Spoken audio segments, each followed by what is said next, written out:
Alors aujourd'hui, une petite vidéo assez courte, juste pour vous présenter un projet que j'ai encadré dans le cadre de mon service civique. Et donc c'est le dernier projet que je fais dans le cadre de mon service civique, parce que maintenant je suis plus en service civique. Et donc je vous parlerai plus tard de ce que je fais maintenant. Et donc là, ce que je vais vous présenter, c'est des petites fiches espèces donc, qui ont été réalisées par Maëlys Voulant et Ryan Jima, donc avec moi.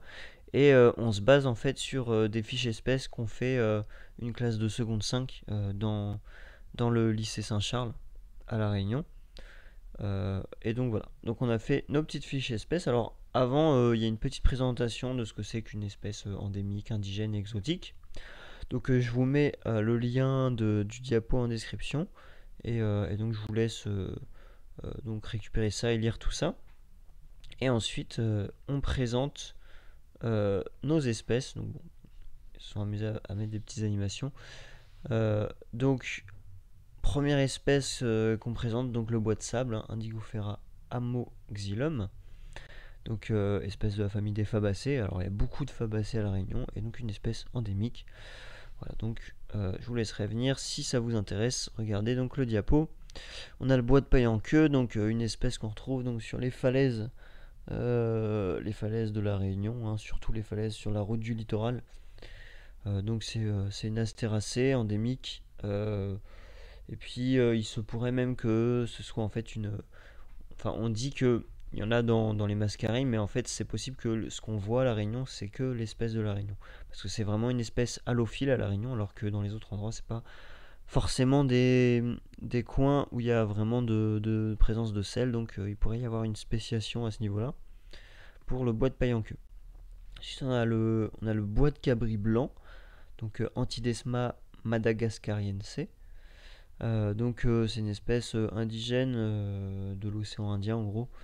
Donc c'est un petit arbuste de la famille des Euphorbiacées. Donc voilà, aussi intéressant. Le bois noir des hauts, donc pas confondre avec le bois noir qui est une espèce invasive. Euh, Là c'est donc Diospyros borbonica, hein, et donc endémique de la Réunion et en plus classée vulnérable. Elle a pas mal souffert en fait de l'utilisation de son bois. Ensuite, on a le Tangorge, Molinea alterniflora, donc qui est aussi endémique de la Réunion et de Maurice, et donc famille des sapindacées. Donc on voit, c'est à chaque fois des plantes, ce qui est assez drôle qu'on des fleurs parfois assez similaires. Voilà, par exemple, là on a le Scolopia heterophylla, donc bois tisane rouge, et on a à chaque fois ce style de fleurs un peu, mais c'est toujours des familles différentes. Donc, comme quoi, il faut vraiment savoir pour reconnaître l'espèce aussi, il faut faire gaffe aux fleurs qui peuvent se ressembler un peu. C'est toujours des fleurs comme ça avec plein d'étamines dessus, un peu touffu dans tous les sens.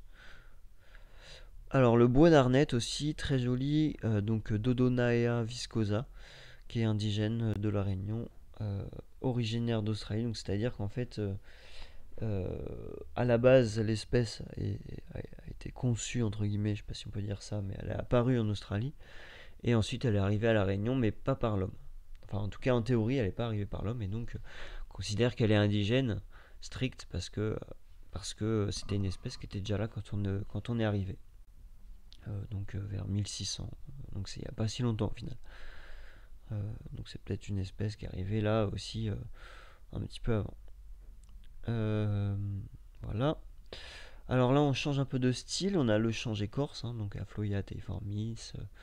Voilà. Toujours le même style de fleurs. On a le bois de nef, Eugenia buxifolia, donc endémique de la Réunion aussi. Et le bois de senteur, donc là on change un peu de style de fleurs, on est dans les malvacées, donc Dombeia populinea, qu'on a déjà vu un Dombeia un peu plus haut, hein, donc c'est le même genre. Donc voilà, tout ça c'est des espèces aussi où il y a tout le temps des usages, hein, pareil, qui sont présentés dans les fiches. Ça peut être des usages souvent pour le bois, mais aussi pas mal d'usages ici thérapeutiques avec, avec tout ce qui est tisaneur. Donc voilà, après à creuser. Et là on a le fameux latanier rouge, donc de la famille des aricacées. Donc les aricacées c'est tout ce qui est palmier en fait. Et donc c'est une espèce qui est aussi endémique de la Réunion, qui est pas mal plantée, hein. Ici, il y a beaucoup d'efforts qui sont faits pour replanter des espèces qui sont endémiques ou indigènes sur le bord des routes, tout ça. Donc ça c'est pas mal. Et on a le benjoin, donc Terminalia benzoe, qui est un combrétacé aussi qui est endémique de la Réunion. Donc voilà, donc si ça vous intéresse un peu de vous renseigner un peu sur les plantes endémiques de la Réunion, vous pouvez aller voir donc ce petit diaporama et lire un peu plus sur toutes ces plantes. Et en fait, c'est des plantes qui nous ont été plantées à Saint-Charles, euh, donc à Saint-Pierre. Donc vous voyez un peu les conditions climatiques, et du coup si vous voulez aussi planter un peu des plantes endémiques chez vous ou dans votre entreprise, dans les espaces verts, tout ça, bah, vous pouvez regarder un peu cette liste déjà, ça peut vous donner des idées. Après il y a beaucoup d'autres choses, hein, évidemment, mais ça fait déjà une petite base. Merci d'avoir regardé la vidéo. Pensez à vous abonner si vous voulez suivre la suite, hein. Je vais vous parler bientôt de ce que je fais maintenant. Donc je travaille maintenant à Biotope comme botaniste, et donc je vais essayer un peu de vous expliquer comment ça fonctionne quand on est botaniste au 21e siècle. Alors il y a plein de manières d'être botaniste au 21e siècle, mais voilà. Enfin bon, à la prochaine.